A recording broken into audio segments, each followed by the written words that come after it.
Okay, so things you're looking for in your starter is bubbles on the top, as well as bubbles on the side. It's about now that I feel safe to add some of this to my levain to build my sourdough bread. And this is my rye levain. Next day, bubbles on the side, bubbles on the top, smells amazing. It's gonna go into my 25% rye recipe from this guy. It's a delicious bread. But don't even have to go that far. Basic sourdough works just fine. So there she is. Okay, so I've got my flour and my water. My water is heated to account for the temperature of the flour, the ambient temperature of the air, and the temperature of my starter over there. I'm gonna mix this water with this flour and then let it sit for a time period, usually about half an hour. This one's longer, but that's called an autolyse. Set it and forget it, that's it. And here's what it looks like after I've mixed the flour and water together. I did have to use my hands a little bit. The spatula is great, but it doesn't work great forever. A little bit of water on your hand will help it help keep your hands from getting so like into the dough and so sticky. So autolyse, this is just where the water acts on the carbohydrates and starts eating itself. Autolyse eats self. I know, it's terrible. But that helps build dough strength and it helps that fermentation start. So there's no actual yeast in here other than what's on the flour. That's okay. We're gonna have more of that microbial activity when we add the starter later. But that's after the autolyse. Cover and let it sit in a nice warm place. Not in a proof box necessarily, just room temperature. Should be fine. Okay, so now we add the starter and the salt. And this recipe calls for a little bit more water. Not everyone will, and you might not use all of it. Your best friend is a wet hand to handle any dough because it doesn't get so sticky. I'm going to use all of this. Not every recipe calls for using all of it. I'm going to wet my spatula too. Hardest part I find with this recipe is getting all that starter in there because it's a different texture, right? It's really wet here and really dry there, and getting it all incorporated is a real fun task. But that's what we do. Don't forget the salt. It strengthens the dough and makes it taste so much better. That's over it. All right, so I'm just mixing with my hands. When they get a little sticky, I dip them in some water and they're less sticky. You could do this in your mixer. It's fine. I like mixing by hand. I like feeling my dough because I'm a weirdo. I'm a bread geek. But what I'm doing is kind of a slap and a fold, a slap and a fold, a slap and a fold. It is not going to look very sexy right now. It is going to be shaggy and gross. This will improve in time. Don't keep mixing and drive yourself nuts because it needs to sit and rest for a while. I'm going to mix in just a little bit more water, and I'm going to show you what that process looks like, actually. How do you know that you need to mix in more water? You know, I'm doing it by touchy-feely because I'm still learning about like how much water I want in this. I like making sure that the original dough, the stuff we just autolysed, is a little closer to the viscosity and the water content of the starter. It works in better. But here it gets all slimy, and my favorite is just sort of smearing it around the bowl. It kind of works around my hand. I feel like a dough hook. It's kind of cool. And then I can continue with the slap and folds. I'm making it up as I go along. I have no complete answers.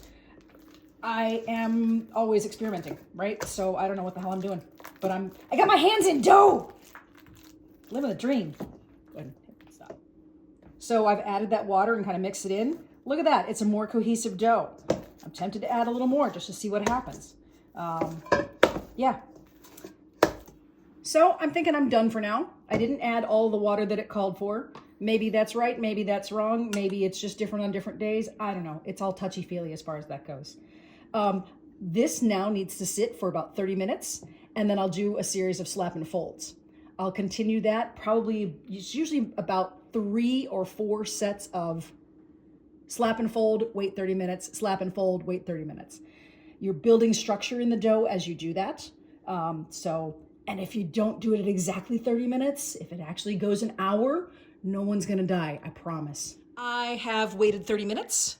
It looks about the same. I'm going to do the first set of slap and folds. I'm going to, don't know if you can see, I'm going to wet my hand. A wet hand is your best friend and your best tool. Out of the frame. And try to work so that you can see me better, see my hands better. I'm going to loosen it at the bottom. I'm going to grab it, slap and fold. Grab it, slap and fold. Look how much gluten we have, right? That rest was everything. I like to count things. I count about 15 of these. I've already lost count, but I'm going to do it until I start to see like stretchy bits where where I'm almost trying to break the gluten. I don't want to break the gluten. If I see it starting to tear, it's time to stop. 15 is usually my number. It may not be your number. You might have more, you might have less. But look, there's a limit on Schnitzel and Gruben, and that is 15. And I guess that's why I count to 15, because that's my limit on Schnitzel and Gruben. But already, look at that. Smooth as a baby's butt. It's still a sticky dough, but that's okay, because we have a high hydration. I don't know if you can see right there. It's starting to tear, but I want there to be a taut surface on top before I put my cover back on and let it rest for another 30 minutes. Alrighty, here's my last series of slap and folds.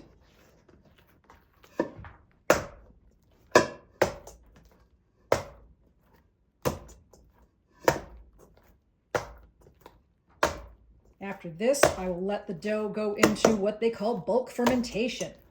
And I think for this dough, it's 5 hours, but your results may vary. My results may vary because I took a temperature of this dough and it's like 68 degrees. It should be 78 degrees. I always forget that my countertop is very cold. I forget that second water needs to be heated. I didn't heat it. So it's a little cool, so it might take a little longer. That's okay. The dough will tell you when it's ready. And you know what? If you bake it before it's ready, again, nobody's going to die. And I've lost count, but I can feel there's nice tension in the dough. And it's just fun to play with dough. So that's what she looks like. I'm going to put the cover on and I'm going to let her rest until it's time to shape it and put it into a proofing basket. There she is. Nighty-night, babies. Okay, so we have reached the end of our proof time. We are ready to put our dough into a proofing basket. You don't have to use a fancy proofing basket if you don't want to. You can use a bowl and dedicate a towel to be your flour base because you don't want this to stick. You've got to really get the flour in there. This one is well and truly seasoned, but I'm going to also always throw some more flour at it and just sort of massage it around. Comme ça. And now here is the dough. Pretty sure she's fully risen. Temperature is, sorry, I had to grab my thermometer. Temperature is 75, 77. Yay, we're back at 78. Okay, so I had to proof this for quite a while in my oven on its proof setting. It's about 90 degrees. We're almost a little too warm. That's not a bad thing. That's okay. So I'm going to scrape it out of the bowl, shape it, and then I'm going to put it into my proofing basket over here that I floured a moment ago. I'm going to take a card, a little plastic card, best friend. Scrape it out onto my work surface. This happens to be a Silpat or a silicone mat turned upside down, so the smooth part is up. I guess it's kind of smooth on both sides. I've just always used the back side. Take your scraper, scrape her out. A lot of people like to disturb this as little as possible when they are pulling it out of the bowl. You want to keep all those beautiful gases in there, those nice bubbles. Don't know how much you can see with my arm in the way, sorry. Yeah. All right, friend.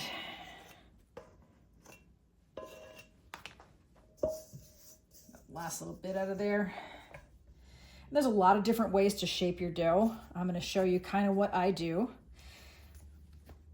Flop over a side, flop over another side. Oh, look at that big old bubble. Flop over another side. Just sort of collect it all into one big bundle of doughy goo. And only a little bit of flour here, because what I want is to roll this around so that I have some surface tension on the dough. If you have too much flour, it's just going to sort of like shift around. Flour is good if you don't want it to stick, but here I kind of do want it to stick just a little bit. In fact, I'm going to shove that off because I'm putting a little bit of downward pressure on the loaf as well as around and around. I'm not just spinning it, even though it looks like that. I'm trying to get a nice taut surface on top. Where I don't need it to stick is my hands. Where I do need it to stick is on the dough. And as you do this and as you get better at it, you will see and you'll feel it. You'll feel it kind of get taut, like the difference between an inflated soccer ball and a not inflated soccer ball. And when you're done, get a little flour on my hand here so it doesn't stick to me. For one, you can see a little bubble forming there. That's cute. And then you'll see almost a little nipple or a swirl on the bottom. That kind of proves that you're doing it right. Oh yeah, there we go. There's that surface tension. Can you see how it's made that nice little bubble? I'm probably gonna pop it because, you know, yeah. Actually, it popped itself. Look at that. All right, so now I'm gonna put this top side down in the basket, okay? I'm gonna sprinkle it with a little flour first. A, so my hand doesn't stick, and B, so that I've got just yet that much more flour between the dough and the basket. I'm going to cover this in a plastic bag, and I'm going to put this in the refrigerator.